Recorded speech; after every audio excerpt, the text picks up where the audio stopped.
Hi, my name's Nick Steever. I'm a 46-year-old father of two. I live in Elkins Park with my wife and two kids and two dogs. Prior to my student teaching, I was full-time building sub at a local elementary school, which was awesome. And I did a lot of autistic support there, but I also got to fill in a lot of different classes. I got to do a lot of learning support, which I really loved, and reading support, math support. I really did like that kind of targeted support. That was a lot of fun as a teacher. And since then, after student teaching ended, a position opened up in that school, which I tried to get, but didn't. I don't think that I got my name into the running quite quick enough, although I tried. But as of right now, I'm trying to get something a little bit more stable for the rest of the school year. But over the summer, I'm going to be working in camps and trying to keep everything as teacher, adjacent as I can. As far as professional goals, I want to be a classroom teacher. I would like to work in the, K through 4, range. Any of those ranges are great. I love the content with the older kids. Getting into more interesting books and getting into more complex math and getting, being able to do a lot more, involved activities. But I love the littles. They're just great. I love the enthusiasm where they're willing to just go for it. And, oh, what are we doing? Yeah, let's go. And, so I do love that. I love working with them. I have a 5-year-old son myself, and he doesn't know that we play math games all the time, but we play math games all the time in the car. So one of our favorites is, can we talk about how X is, a big number? So the other day we were talking about money, and he was like, is $3 a lot? And I was like, well, is $3 a lot for one piece of candy? And he's like, yeah, but is it a lot for a whole meal? No, so we have games like that, or we'll guess, and we'll do, count on. He's really bright. So it's a lot of fun, kind of engaging him on that way. So I love finding ways to get, to have those kind of math conversations with him. Oddly, I was a horrible math student when I was a student. So, it's weird that's where my, most of my inspiration is as a teacher, but I really do love it. I think it's a lot of fun. And I think that it's just a matter of, being able to see things differently. And I think part of my motivation as a teacher is, to make sure that there's kids, that the kids that are like me aren't sitting there being like, oh, well, I'm bad at math. I can't do this. You just got to find a way to show them that they are good at it and that they absolutely can do it. And so as far as professional goals, I want to be, classroom teacher. Though like I said, I love doing learning support, reading support, math support. Hobbies and interests. I'm a gamer. I love tabletop gaming. I play Dungeons and Dragons. One of the camps that I'm running this summer is a Dungeons and Dragons camp for, ages 8 through 12. And, that was one of the things that during my student teaching, I managed to, I had some students that were approached me about playing with them. So then I started them off, and it was a lot of fun. And I was able to sort of introduce a lot of different things, sneak in a lot of content stuff. I made them do a lot of math, a lot of math practice anyways. It wasn't, particularly grueling, but it was, it was a matter of, adding up their dice and stuff like that. But yeah, that's most of what I do. I do a lot of art, stuff. I love crafting. I've always been an artist. I come from a photography background. Actually, the last 20 years, I've been a commercial photographer. So, this is a career change for me. This is coming towards the end of the program for me. Like I said, I just finished my student teaching. So this is getting close to 2 years. I guess after this summer, it'll be 2 years. And it's been great. I've really been, inspired in a lot of different areas throughout this experience. Like I said, math, I never would have thought that was a place that, would be where I find myself inspired, but it really is. And getting in the classroom a lot as a sub has helped. And then, obviously during student teaching, although I did like as a sub because it was like, I'm in 4th grade this time, or a lot of times I'm doing special. So I'm seeing like all the grade levels throughout the whole school.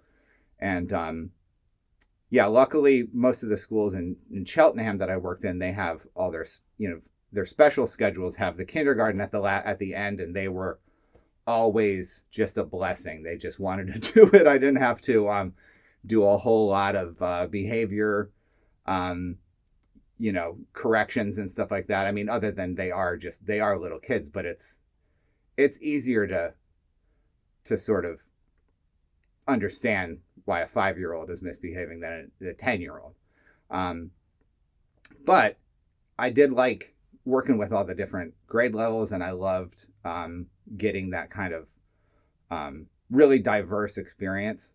So I love subbing because of that, but I am anxious and excited to kind of get more like where things were with the student teaching, where I'm in the same spot the whole time and I can kind of build some different habits and routines and come up with activities and go day to day and really see how kids develop. I'm excited to be doing research papers. I have like a lot of areas that I feel very inspired with that I haven't really gotten to truly, go too deep into. It's just, write about this for a little bit, write about that for a little bit, and things keep moving. So I'm really excited to be doing more research and kind of getting to elaborate a lot more and to deep dive. Some of the areas that I'm really interested in are involving student leadership, like student-led activities. I really love, I actually just got this book the other day. This is something that I found through a podcast. It's called Building Thinking Classrooms by author Peter Liljedahl. And it's really an interesting system for engaging kids and having things a lot more student-led. So you're not sort of demonstrating and really instructing, and you're more letting the kids do problem solving on their own. It is a lot easier to do that kind of stuff with the older kids, which is why I think that, the older grades are inspiring to me for that. But I had a lot of success with student leadership stuff in my 2nd grade classroom for student teaching. Most of it was involving transitions, and it was a lot of times, you have students that are really good at a particular subject, or a lot of times you have students that just, try to do everything as fast as possible. And they're like, what do I do? And it's like, you know what?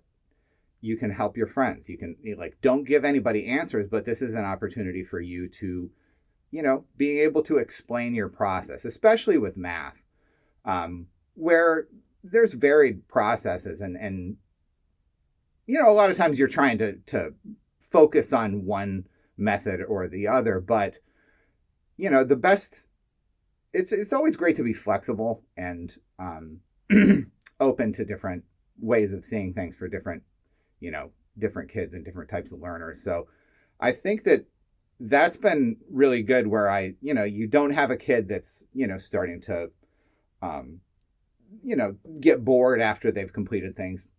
There's students that have questions. I don't understand this question. Well, your friend sitting next to you is a perfect person to ask. And I'm happy to come in and help, but, I do like the idea that students can talk to each other and talk each other through things. And I think that, I think that as a student myself, getting to articulate things really helps to sort of deepen the understanding. So I want to do a lot more of that.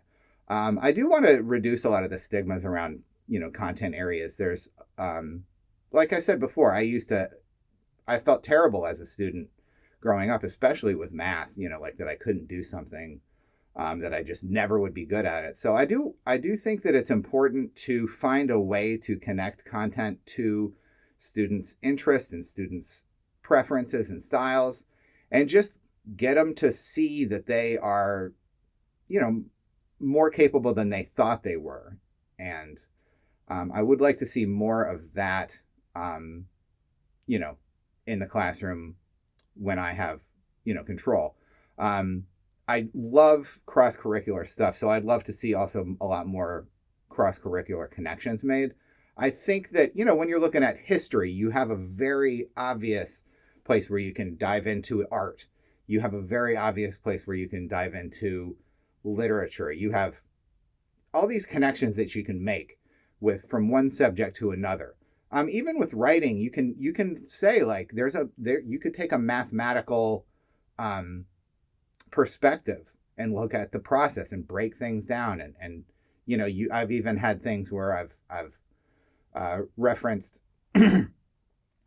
inverse operations like you do with math when you're checking an addition problem by just doing subtraction, or likewise with editing on writing and stuff. It's just like, well, work backwards. Like, does it make sense afterwards? Like, kids, in second grade, they're going to have to start understanding how to edit and how to like go back and see their work and say, I need to make a correction here or there, and not have it be just, hey, Mr. Steever, is this good enough for you? It's like, you tell me, like, let's work through it. So I would like to have more, as many opportunities as possible to build those skill sets in ways that they can be used across various different content areas. Anyways, I've gone on quite a long time now, and I do really look forward to seeing what everybody's doing in this class. Looking forward to, doing the work myself and getting in the classroom eventually. So good to see everybody again, and awesome. See you in class.